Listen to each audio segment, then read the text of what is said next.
This is Sports Takes with Nate Skates. No spin, just straight sports.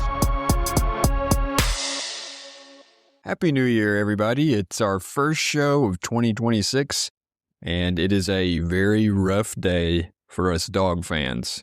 That loss was brutal last night. It was a great game, but a horrible way to lose. So we will talk about that game. But first, I've got something I need to say. When I started this show, I said that it was a fan-made podcast where common sense would prevail rather than making some of the poor takes that media pundits make, such as DJ Lagway's going to win the Heisman, Penn State's the number 2 team in the country, Arch Manning's the best quarterback to ever play football. Those were some things that I give as examples of, obviously, the media did not know what it was talking about going into this college football season. But as I've been doing this show, which is something very outside of my comfort zone, anybody who knows me will tell you I don't do a lot of talking in front of people. But as I've done this show, I've found myself, I've done a lot of research before an episode, and I've been checking all these stats, and I feel like I'm letting that alter my takes as a fan. Sure, yeah, if I'm going to get on here and talk about sports, I should do the research before I get on here. But really, I just should talk to you as a fan. And what I've done lately, especially with my picks in round 2, our last show, I felt like I should have gone with my gut. I mean, I told you on the last episode, my gut said pick Oregon, but the stats and maybe some wishful thinking said pick Texas Tech. So I picked Texas Tech. Well, obviously, I should have gone the other way. And also, one thing that I, for the last year, had been adamant about was that the bye is too long and it is hurting the teams. Well, when I decided to talk about that on the show, I talked myself out of that. I looked at a bunch of stats, I read articles, I tried to make a rational take rather than a gut-based fan take. And so I said, we didn't have enough data points, which was true. We didn't have enough data points. We only had 4 games. You had the situation with Arizona State and Boise State. You had the circumstances surrounding Georgia's loss last year. But I should have stuck to that take, that the bye is largely negative. And now we have more data points. Now we have 8 games, and the teams with the bye, higher seeded teams, are 1-7 now. And I mean, I did say on the previous show that the bye absolutely is causing rust, but that the question was whether or not it outweighs the rest. I mean, I think now you could start to argue that it does outweigh the rest. And so, yes, you could say Boise State, Arizona State, and Texas Tech were all underdogs. That's 3 of the 7 games. Georgia had a lot going on last year. We talked about that last episode. That's 4 of the 7 games. Yes, Ohio State should have been the favorite last year. I mean, it should not have shocked anyone for Ohio State to win in the second round. So there's another one of the games. And yes, in 2 of these matchups this week, it should not have been a shock to anyone that Miami and Ole Miss won. I mean, that's not who I picked. I wouldn't say that was the favorite, but it shouldn't have come as a shock for those 2 teams to win. And the bye certainly didn't bother Indiana. It was no problem for Indiana. But I think a record of 1-7 for the top 4 seeds speaks for itself. They are supposed to be the top 4 teams, and they can't even win 1 game. You've got the situation with Texas Tech. Texas Tech turned the ball over 4 times. Yes, Oregon's defense played well. We'll talk about that later, but some of that seemed like rust to me, to turn the ball over 4 times. We're talking about a team that had the best turnover margin in all of college football, has 4 turnovers. And in all these games where the top seeded team lost, it really seemed like the offensive lines were not sharp. Part of that is take the Ohio State-Miami game. Part of that is just the dominance of the Miami front. That's not a surprise. It shouldn't have surprised anybody. But the way they dominated Ohio State's offensive line. And yes, Georgia was without its center, and Ole Miss's defensive line played really well. But I think the bye did have too much of an impact. The coaches have said it's too long of a bye. I said that the last episode. The NCAA needs to look at this and say, okay, enough. There needs to be a lot of fixes on the calendar anyway regarding the transfer portal, talking to coaches. We talked about that last episode. I might bring it up again, but we do not need to force the playoff schedule to fit a certain holiday or TV schedule. The season should be ending earlier, and the transfer portal shouldn't open until it's over. This was something Dan Lanning from Oregon was talking about. He said that the season should end by New Year's Day. And I largely agree with that. This idea of having conference championship weekend, then a couple weeks off, then the first round game, then 10 days off, then, we're playing on New Year's Day for the second round of the playoff. The season is too long. These kids are still going to school. This is too many weeks, and it's too long of a layoff. So those were 2 things that I felt like I should have gone with my gut. Now, if I had gone with my gut, I still would have picked Ohio State in a close win. That's maybe a little was too characterized by the stats, but I still would have picked Ohio State in a very close defensive battle. That's what I said the game was going to be. It's kind of what it was, and Miami won the game. I still would have picked Georgia. I mean, I didn't have any reason to think Ole Miss's defensive front was going to dominate Georgia, so I still would have made that pick. I still would have only gone 2-2, but going forward, I told you this was a fan show. That's what it's going to be. I'll do the research, but if the gut says something, you go with that. And that's generally good advice everywhere in life. Don't get paralyzed by the stats. Don't get paralyzed by what experts say. Don't think about what you should do or what people think it's going to sound like, what sounds rational, what sounds intelligent. Go with your gut, especially when we're talking about things as fans. And so going forward, I said this was a fan show. That's how we're going to do things. If the gut says pick Oregon, pick Oregon. If the gut says the bye is hurting, the bye is hurting. So going forward, let's talk about these games. The first game I want to talk about as a unapologetically biased Georgia fan is the Georgia-Ole Miss game. I want to talk about that first.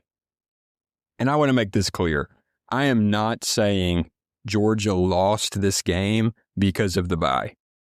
I think that did hurt the Dawgs some. But it also enabled them to get Colby Young back. There was good about the layoff. Sadly, it did not help them get some of the guys back on defense. You had a couple defensive linemen out. You had Kyron Jones out. Drew Bobo, the center, was still not back. That was very apparent in the game. And so even after all that time, Georgia still just wasn't that healthy. But Ole Miss won this game because its defensive line dominated Georgia's offensive line most of the second half, and because Trinadad Chambliss made incredible plays and Keywan Lacey had a great game. Those are the reasons, and frankly, as Kirby Smart said, they got outcoached. Ole Miss did a better job coaching in this game than the Georgia coaches did. That is why Ole Miss won the game, not because of the bye. And I really feel like the key to the game was the way the Ole Miss defensive front played against the Georgia offensive line. Gunnar Stockton was under pressure nearly immediately on many of the passing plays. I mean, the guy, he's barely starting his drop back, and there's guys coming through there. You had some running plays where the backs barely have time to get the football and they're getting tackled at the backfield. And this is what I was completely shocked by. Ole Miss stuffing Georgia's running game most of the second half. I did not have that going into the game. The primary reason, other than being a homer, that I said Georgia would win the game was that Georgia has in a lot of these games, such as the first game against Ole Miss, and especially look at the fourth quarter, they wear these teams down, especially these teams with smaller, more athletic defenses. They wear them down. Georgia wore Ole Miss down in the first game, and they were then able to dominate in the running game.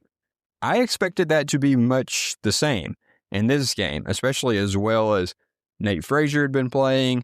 I really thought Georgia would be able to move the ball a lot on the ground. And in the first half, and even at times in the second half, they were able to run very well. I mean, Frazier was going for 6 or 7 yards a carry. But, that's just something I didn't see coming into the game. If I had gone with my gut, I still would have picked the Dawgs. And Ole Miss just showed up and really was able to outplay Georgia up front. But this is also something I want to talk about coaching-wise.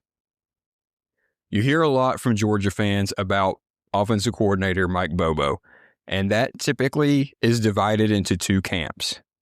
You have one camp that says Mike Bobo is the worst offensive coordinator in the world and he needs to be fired. The other is Mike Bobo is a genius who is just too smart for you stupid fans. I think Kirby Smart kind of tends to the latter. The media tends to the latter, to say that Mike Bobo is a genius and you just can't keep up with his play scripting and all of that. I'm not in either one of those camps. I think Bobo makes some very good decisions and he has some good game plans sometimes. I also think he makes some bad decisions, and he often does that in big games. My biggest complaint with Mike Bobo over the last couple seasons is so many times it seems like he is trying too hard to be smart and to stick to some script of plays rather than just taking what is working. What is working? What is the defense giving you? How many times with this offense, I'm not talking just the Ole Miss game, I'm talking all the last couple seasons. How many times in the last 2 years have you seen Georgia throw on first and second down and end up in 3rd and 10? How many times have you seen we finally give Nate Frazier a carry up the middle, he goes for 7 to 13 yards, he's just gashing a defense, but we give him 4 or 5 carries until the fourth quarter of a game? I just see that happen too often. There's too many times over the last couple years that the run is there and we are making it too difficult on ourselves. Something Indiana did in their game is do not get yourself in 3rd and long. This has been my complaint all year long. Stop getting in 3rd and long. We do not need to throw the ball on 1st, 2nd down as often as we do. It is perfectly fine to throw the ball on 1st down. It is not okay to continually get yourself in 3rd and long. And some of that yesterday was at times the run getting stuffed, but some of this is also not on Mike Bobo. It can be on Gunnar Stockton sometimes.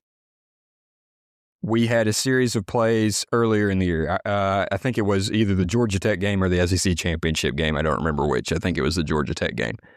But whether it was Bobo's decision or Gunnar Stockton's decision, Gunnar ran the ball 3 times in a row. And we had to punt rather than get it to one of those great running backs. Then, after we had punted with a quarterback run on 1st, 2nd, and 3rd down, we get the ball back on the next possession. Gunnar runs it again. 4 plays in a row, we ran the quarterback run.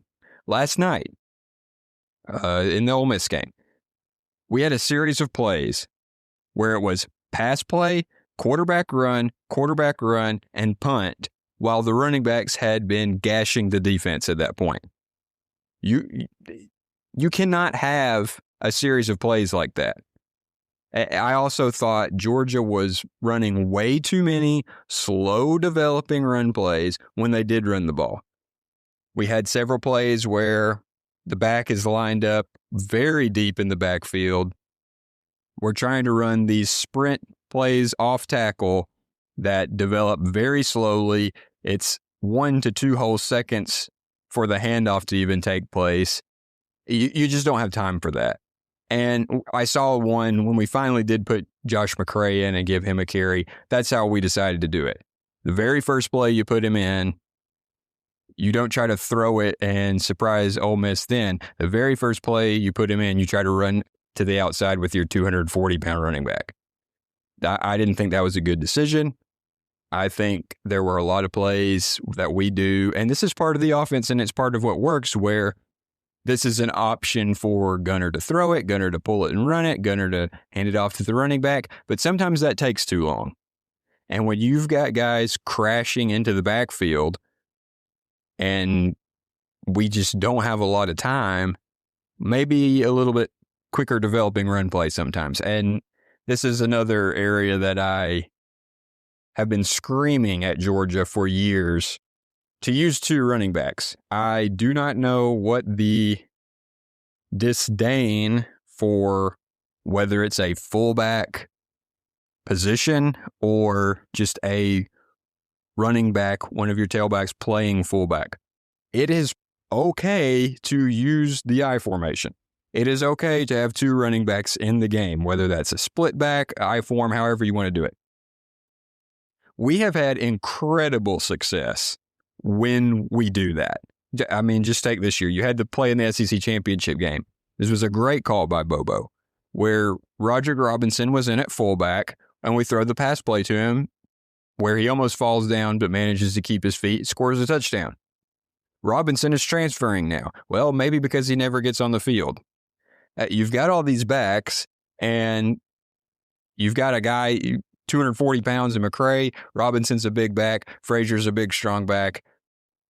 Why are we refusing to run power? I know they like to put in the 2-3 tight ends. That's power too. I agree with that. I like that. But I just think Georgia could make it a lot easier on themselves sometimes, especially goal line situations and stuff. Give them 2 backs to think about. Let them have to decide, figure out who's going to get that. Let him have a lead blocker. I know Kirby's not a big fan of the lead blocker fullback position. He said that before. It's just something I disagree with him on. I think we need to use a fullback more often. And, you know, I think we had the series of plays there at the end, and we'll talk about that here in a second, but where we're trying to score to take the lead with a minute left in the game. We run the quarterback run. Good success. You've only got a couple yards to go to the goal line. Then we do a slow developing option type run play to Bowens. It gets stuffed. That was a situation. You're on the 2 or 3 yard line. I know at that point Frazier is hurt, and that is something I'm going to go ahead and go on that tangent. I have been really frustrated with some of the officiating. I'm not talking about penalties, calls, that kind of thing. Over the last several years, in our games, everybody's games, I think we have gotten to this point where the refs are taking way too long to blow the whistle on some of these plays where backs have been stood up.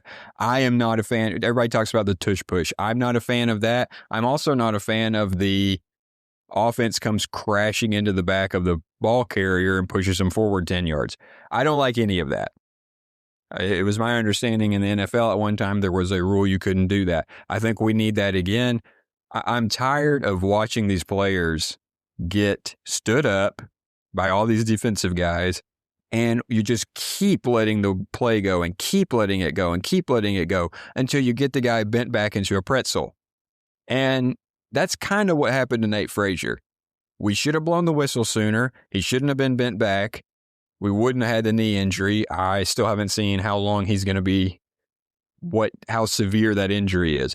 But hey, maybe Nate Frazier never even gets hurt if we blow the whistle. So that's a frustration I've got with football across all levels.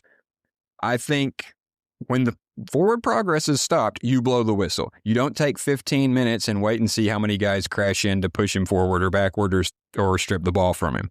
So that's a personal thing that I think had an impact there. But you could go on and on complaining about this or that, second guessing everything, particularly the last sequence of plays. Okay, you've got a minute left. You've got the ball on 1st and goal. You have the good first play. And I saw Graham Coffey talking about this on X, and I agree. Kirby said they threw the ball on 3rd down because they were trying to win the game rather than play for overtime. Okay, I understand that. You cannot give Ole Miss and Trinadad Chambliss the ball back with a kicker who shows he can make it from 60 yards, the ball back with nearly a minute left in the game. Your defense is gassed. You are very depleted at defensive back and defensive line. We had a targeting call earlier in the game. You've got another defensive back out. You cannot afford to give them the ball back in that situation with a minute left. So I would have preferred them to handle that a little bit differently. I understand you're trying to win the game, but to me, the 2nd down play was really where a lot of that went wrong. You should have just run power and been done with it, or tried to throw a pass on 2nd down and then run it on 3rd down, let the clock run down, and maybe you get in. Maybe you get in and you win the game there, but if you don't, you run it down, you kick the field goal. That's personally how I would have rather seen them do that rather than give Ole Miss the ball back. But there's a lot of things you could second guess throughout the game. I don't want to play Monday morning quarterback too much. And not everything we saw in the game, I know a lot of people are really mad at Bobo, but not everything is Mike Bobo's fault. And not everything is Kirby Smart's fault. Sometimes things just don't work out on the field. Ole Miss makes good plays. There were times where Gunner maybe missed some open guys, didn't see some guys that were open. That's not the coordinator's fault. And you had situations like Kirby talked about on that play where we're trying to draw them off sides and the center's not supposed to snap that football, but we were being a little too complex. And we had run a few different, I think Kirby said it was 3 different variations of that play, trying to get people to jump off sides and run on and off the field. And you've got a very inexperienced center filling in for Drew Bobo and Malachi Tolliver. That's just an unfortunate situation. And so I think sometimes we got a little bit too cute, but I don't think everybody needs to pile on. Here's my biggest problem with the play calling throughout the game. In the first half, the first 2 possessions of the game, we just decided not to run the ball. We had a quarterback run, but when Nate Frazier is absolutely gashing them very early in the first quarter, 2nd quarter of the game, you've got to keep pounding the rock. You knew your advantage was supposed to be in the run game. Now, in the second half, Ole Miss got it together. But in the first half of the game, you should have kept running the football, and there's just too many times that I'm yelling at the TV for Mike Bobo to quit throwing it on 1st, 2nd, 3rd down. I understand they view the screen game as part of the run game. That's fine. A lot of the screens have worked out well. I just mean sometimes you just got to hand it to Frazier, hand it to Bowens, let him go. So that's my complaint there. Now, the good of that game, if you're a Georgia fan, that was Gunnar Stockton giving everything he had in that game. Everything.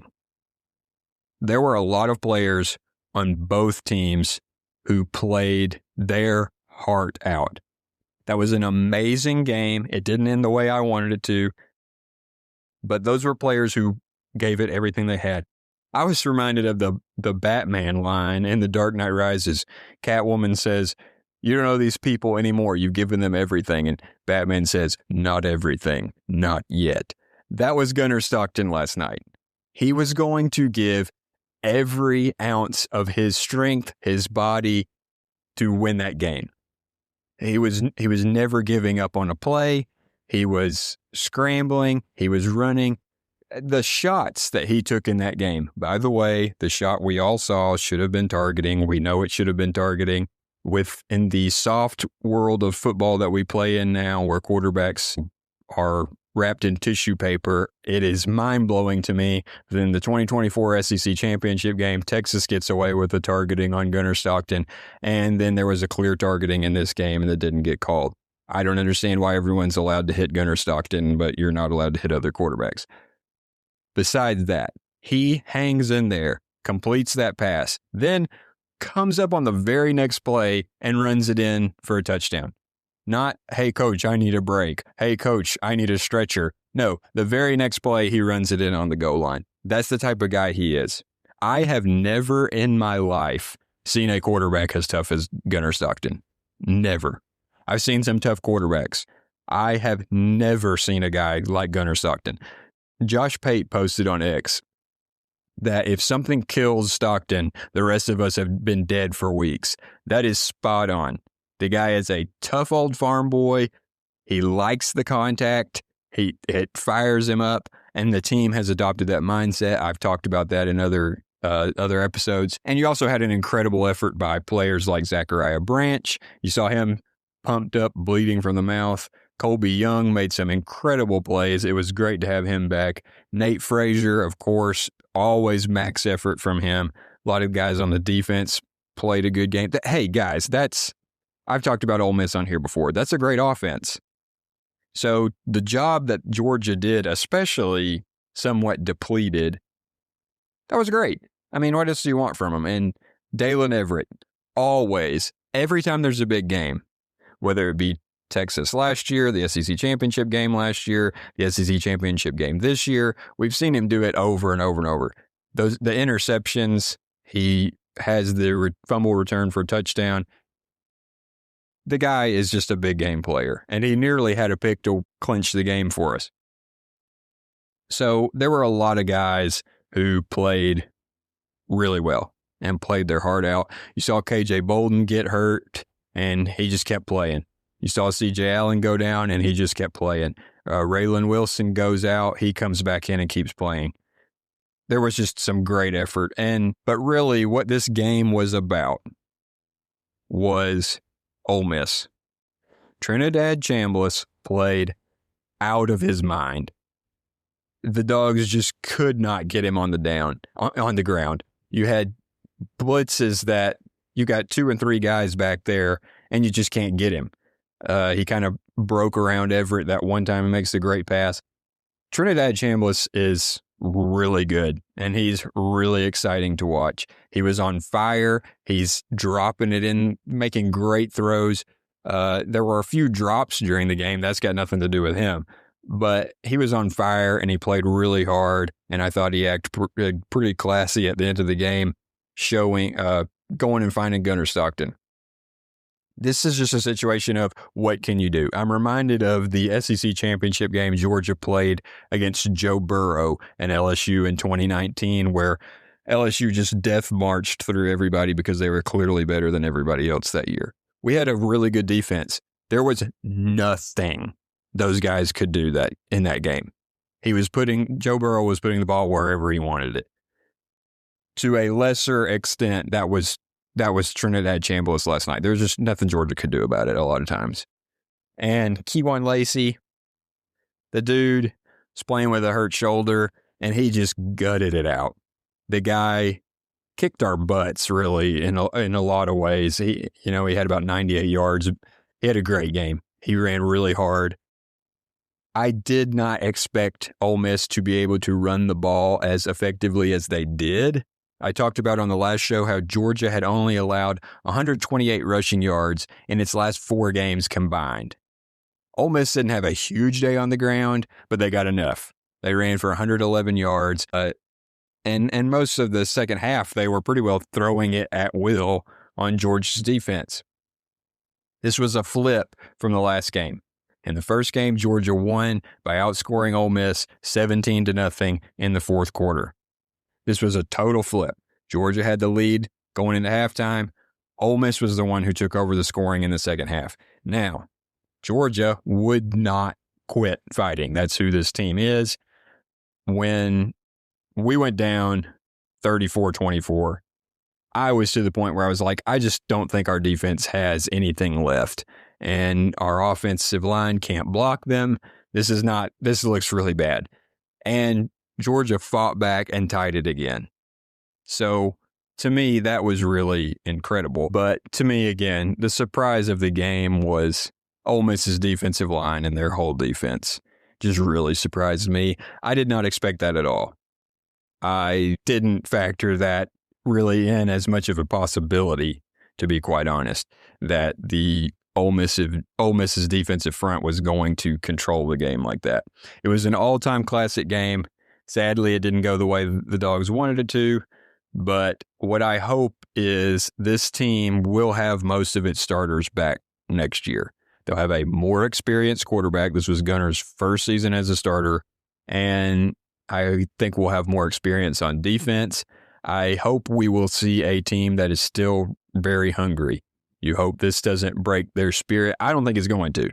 I think Georgia fought for its wins all year, and they will not tap out. They would not go down without a fight last year. If Georgia can keep that mindset and stay healthy, I would think we will see them in the playoffs next season. Now, shifting gears to the Ohio State-Miami game. I was not at all surprised by Miami's defense. I expected this to be a defensive struggle. I expected it to be a low-scoring game. I thought there were a lot of people running around saying Ohio State was going to blow Miami out, and you're kidding. I thought you were kidding yourself. I always thought this game was going to be really close. And I thought, as we talked about last episode, that Ohio State's offense was a little overrated. I mean, they had been stuffed at times. But what I did not expect at all, and this is what made me pick Ohio State really, was that Miami would be able to run the ball so well on Ohio State's defense. We saw them run the ball very well against Texas A&M.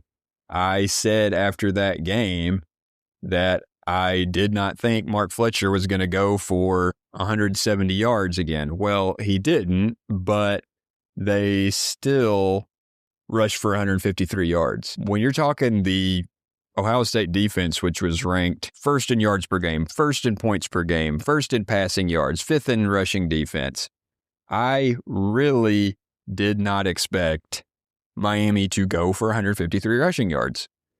And ultimately, I mean, that was a huge part of why they were able to win the game. The main part was clearly the pass rush. Reuben Bain Jr. and Akeem Mesidor, Ahmad Moten, all these guys. I mean, Julian Sainz is going to be having nightmares about those guys. I've been watching them all year. I watched them in the Texas A&M game, and I still was feeling shocked at how often Reuben Bain Jr. was in the backfield. It was truly incredible. And this is one of those situations where I looked at the stats. I said, nah, Miami's not going to be able to move the ball enough, and Ohio State's going to win close. I wish I had not even bothered to look at the stats. I probably still would have picked Ohio State. But Miami took it to Ohio State's offensive line. The guys we've been talking about for the last few weeks were on fire. And if I were an NFL team, Reuben Bain Jr. would probably be very near the top of my draft board. And let's talk about Keontae Scott, the playoff that Keontae Scott is having. He has the pick six on the screen pass. I mean, he saw that screen pass coming all the way. Just steps in front of it, takes it to the house. This is after in the Texas A&M game, he had 10 tackles, 2 sacks, 3 tackles for a loss. Do not throw a screen pass on this guy. I'd be probably trying to avoid anything towards the line of scrimmage anywhere around Keontae Scott. And the Miami defense held Ohio State to 45 rushing yards. I mean, earlier in the season, and I mentioned this before, earlier in the season, before their losses to Virginia and SMU, I thought Miami was definitely the best team in the nation. In my own rankings, I had them rated first for a few weeks. Then came the close losses. Now, following that, I continued to beat the drum that Miami should be in the playoffs. That was my very first show, was I talked about how Miami should be in over Notre Dame. We talked about how good Miami looked down the stretch and the dominant win over Pitt. So I am not at all shocked that they won the game. I thought it would be very close. What I am surprised about in both these two games, Miami has just run the ball so well, and we haven't really seen them have the big passing plays we saw earlier in the season, the dominant games by Malachi Toney, but this looks a lot more like the Miami team that I thought was the best team in the country than they have looked in much of the season since then. I love that they are leaning on Mark Fletcher. Mark Fletcher has been playing so well, so physically, rebounded after that fumble, and he's really carrying the team. And they say he is the heart and soul of the team, and you can see that. The one negative for Miami in that game was Jeremiah Smith was absolutely dominating them. They could not stop this guy. He was everywhere. But I don't think they're going to face a lot of guys like Jeremiah Smith. I mean, you hear people brag about him all the time. Oh, he's the best player in college football. Whatever, you can debate that. He obviously played like that on Wednesday night. So I don't think they're going to have to worry about facing a lot of Jeremiah Smiths. Ole Miss has some very good receivers, but you're probably not going to have a guy that dominant. But this is what a lot of people need to get about Miami. Those two losses were not blowout losses. They were very close losses to good but not great teams. They had a lull in their season where they didn't play their best and they barely got beat. But this is a very good team that's playing very well with a vaunted pass rush. And I want to say something here. The amount of injuries Georgia had and how badly the Ole Miss defensive line was dominating in the second half.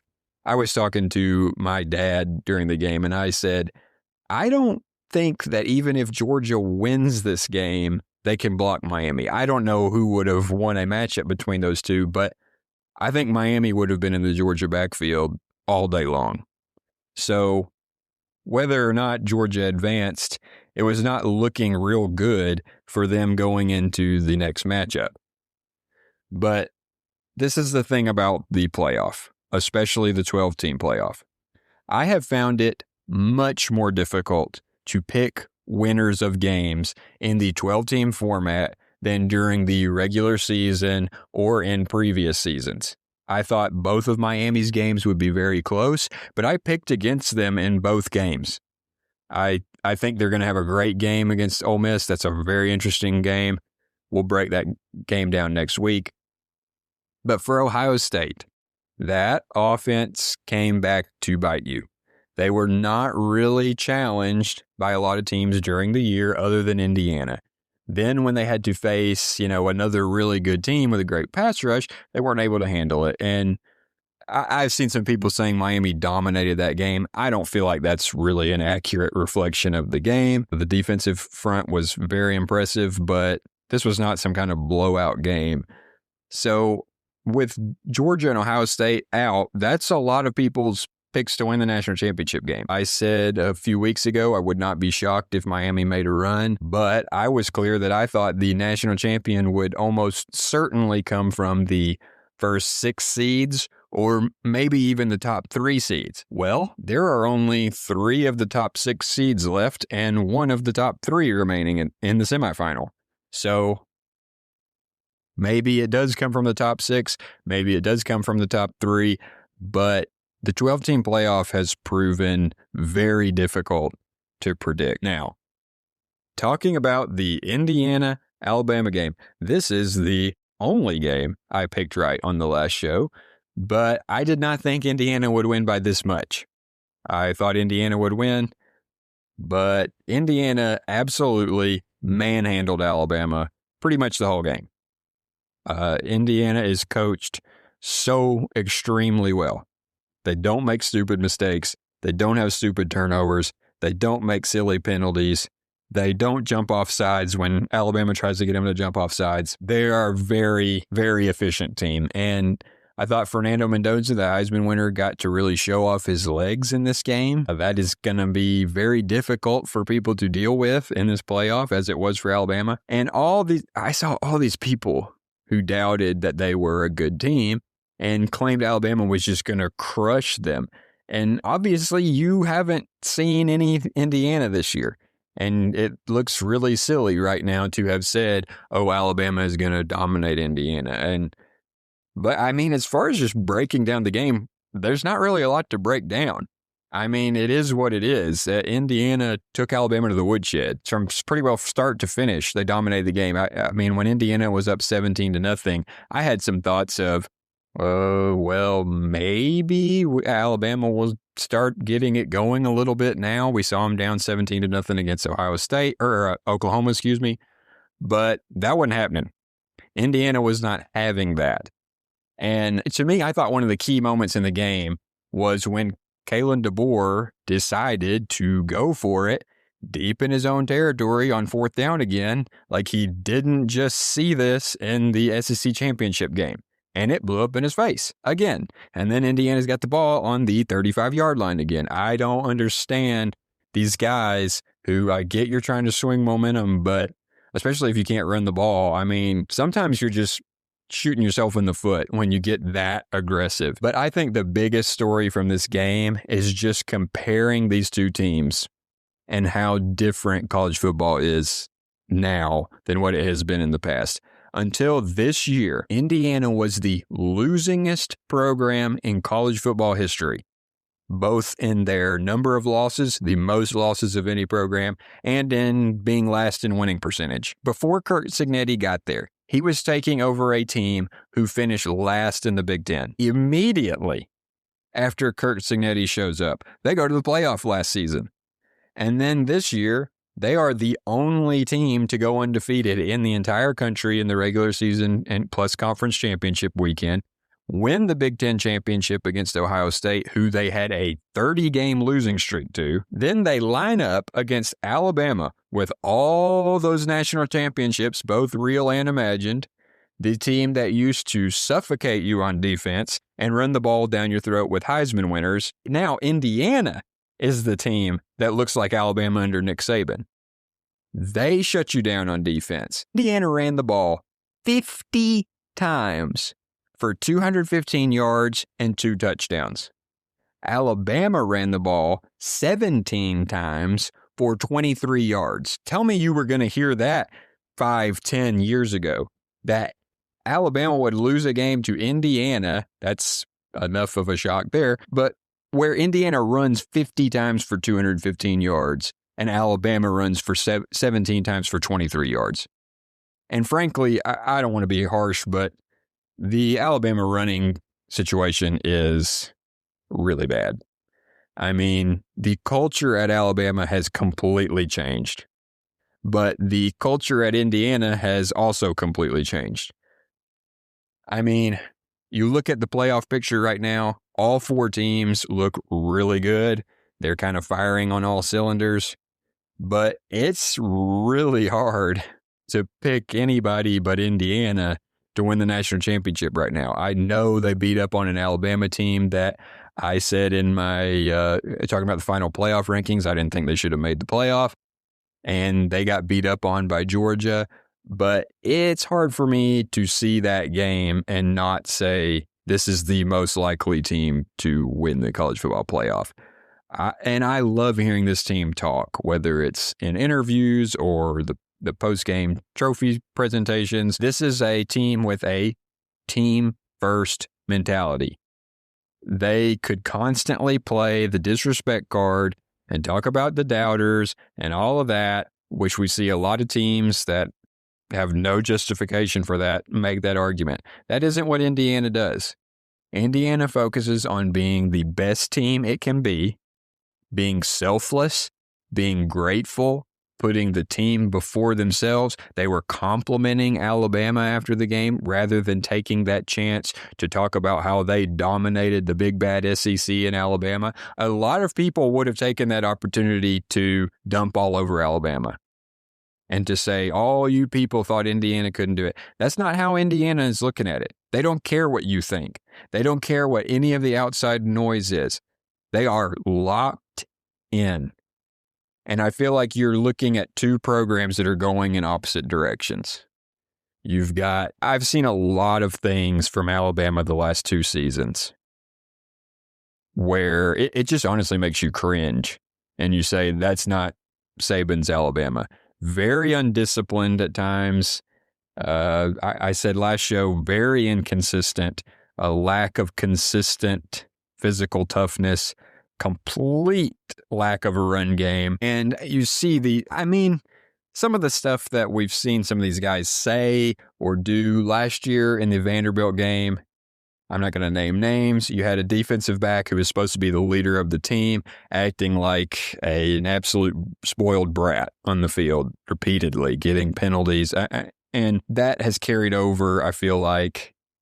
You got guys claiming phony disrespect and all this stuff. This just isn't the same Alabama team, which I don't really miss them as a Georgia fan, but these are two programs going in opposite directions. And I think you can see that both in the play on the field and the way that they are handling themselves in the media. And how can you not love this Fernando Mendoza guy? I saw somebody say, Fernando Mendoza is more excited about everything than anyone else is excited about anything. And I agree. I love it. I love watching this kid play and talk. And I don't want to say I've got a rooting interest one way or the other. Pretty much all of these teams have something that you could find to root for. But I would certainly love to see Fernando Mendoza in Indiana in the national championship game. I hope they get a chance to do that and play really well.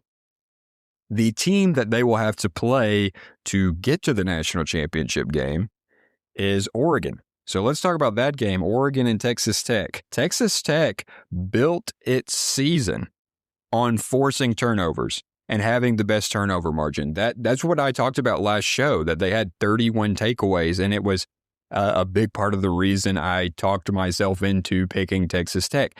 And ironically, it was the turnover margin that killed them. The offense had 4 turnovers while they only had 1 takeaway on defense.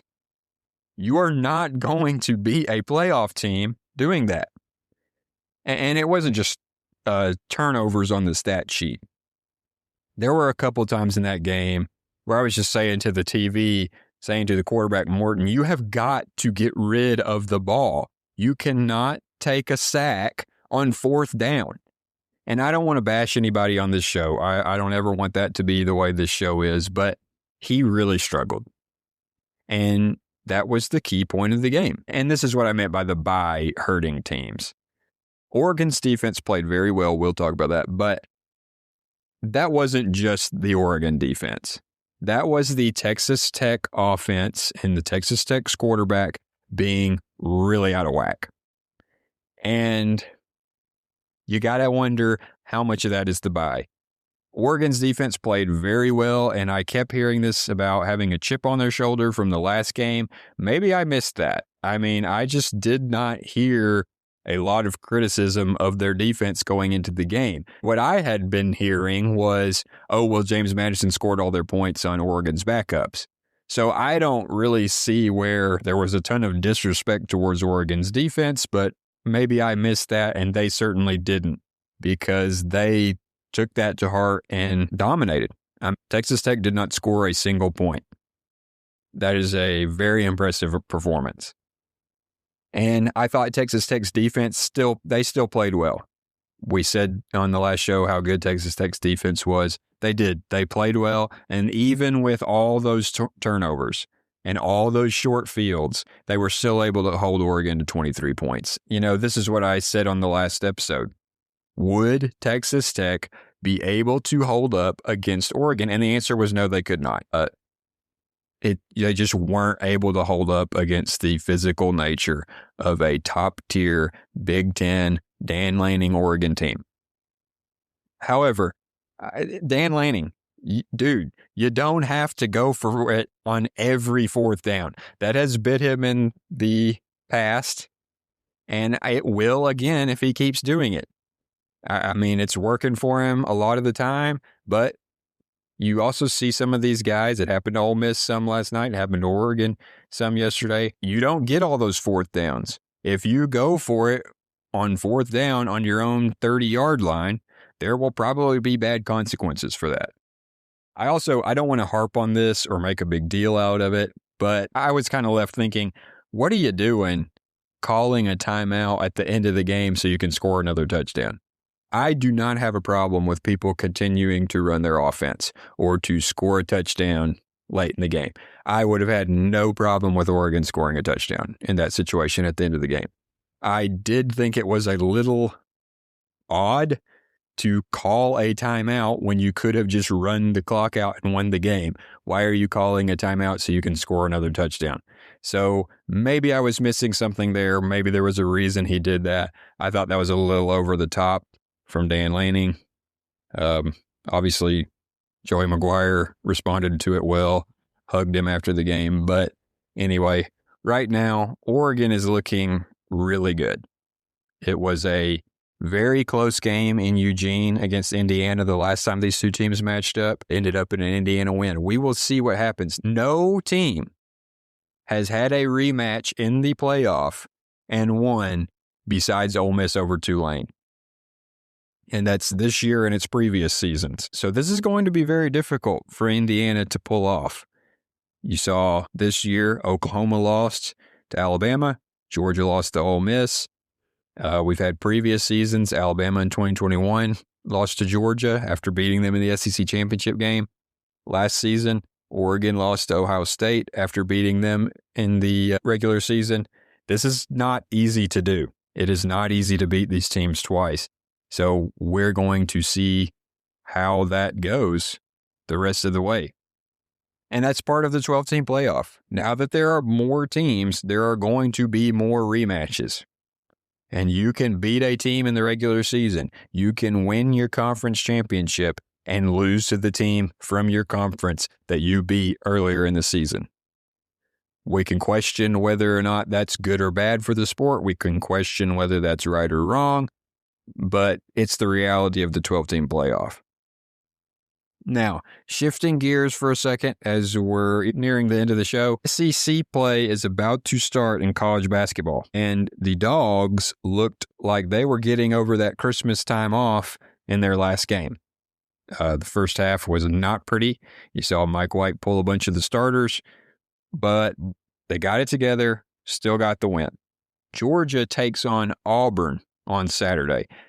And imagine a few months ago, specifically before Bruce Pearl retired, but saying that going into this game, the Georgia Dunkyard Dogs, who did not even have that moniker yet, would be ranked, and Auburn would not. Auburn, who was a number 1 seed last year, who has been a top 5, top 10 team for the last several years, would not be ranked. So we're going to be learning a lot about Georgia going forward. I've said before, I think this is a very good team. I think this is very likely maybe the best Georgia basketball team in my lifetime. But going forward, this is going to be a difficult schedule. You've got Auburn, you've got Florida, you've got Arkansas, you've got Tennessee, you've got Vanderbilt, you've got Kentucky. This is not going to be easy. So we're about to find out what they are made of on Saturday. I'm very excited about it. And now that our football season is very tragically in the books, time to talk about basketball. Now, I've told you before, I'm around a lot of Kentucky fans. Kentucky, we said they may have found something in the big win over Indiana, and then they follow that up by getting a very good win over St. John's and also get a win over Bellarmine. So Kentucky plays Alabama on Saturday, 11 o'clock Central Time. So that's going to be a very difficult game. Kentucky has had a brutal schedule. So It's not getting any easier. So we will see. You've got the storyline of Diabate playing Alabama. We'll see how that goes. Is Kentucky finding its rhythm? Personally, I'm obviously don't have a dog in the fight, but to me, if Kentucky has a close game and plays relatively well with Alabama, I think Kentucky fans should be, you're never happy with a loss, but you should be encouraged because this is a difficult game. However, obviously, Kentucky, you're not hoping for a loss. You're hoping for a big win against Alabama. Try to get back into reasserting your dominance in the SEC. So next week, we will talk about college basketball this weekend. That'll probably be on Tuesday. Probably talk about some other things, see if there's any big developments between now and then in MLB free agency. And then before the first game of the third round of the college football playoff, which will be on Thursday night. I don't know why we've always got to play these games on Thursday. I thought it was Saturday all day yesterday. We will have a breakdown of those two games. I will try to post that on either Wednesday night or Thursday morning in time for the Thursday night game. So, and that's another thing I want to talk about with TV schedules. What were we thinking here? We had Ohio State and Miami be the only team to play on Wednesday night.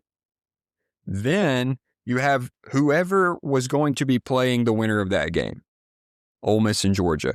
You play that game, the last game of the night, on Thursday.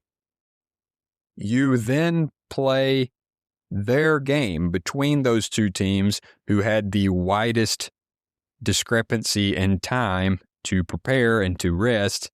You play that game first on Thursday and play the other game on Friday. That makes no sense to me. This is a thing we saw in the 2017 national championship game that the playoff said that they were going to fix, was Alabama having a little bit extra rest time over Georgia, having a much shorter travel situation than Georgia, despite being the lower seeded team.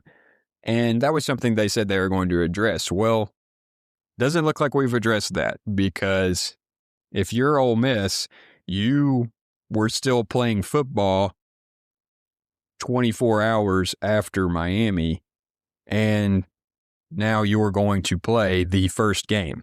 I just don't really get that.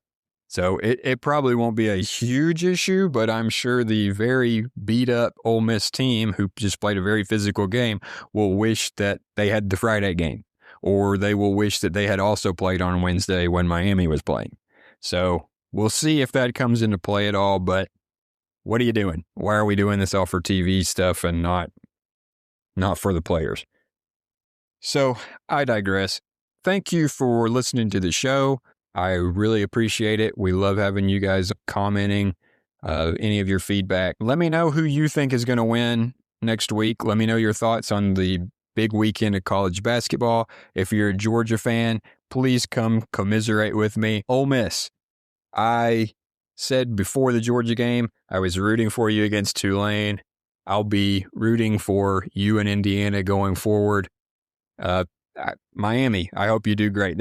Honestly, most of the teams in this playoff that are left, I have nothing but positive feelings towards. But Ole Miss, you played great. Couldn't respect you anymore. And I don't understand why Lane Kiffin's leaving. I don't understand why these coordinators and reportedly some of these players are going to leave. Right now, Ole Miss is a better football program than LSU. And you got a shot to win the national championship. So anyway, congrats to you guys. Wish you the best going forward. And I really look forward to these games. Usually, as a fan, when my team loses, it's hard for me to even keep watching after that. But I'm going to do it. We're going to muscle through, and we will be back next week. Thank you.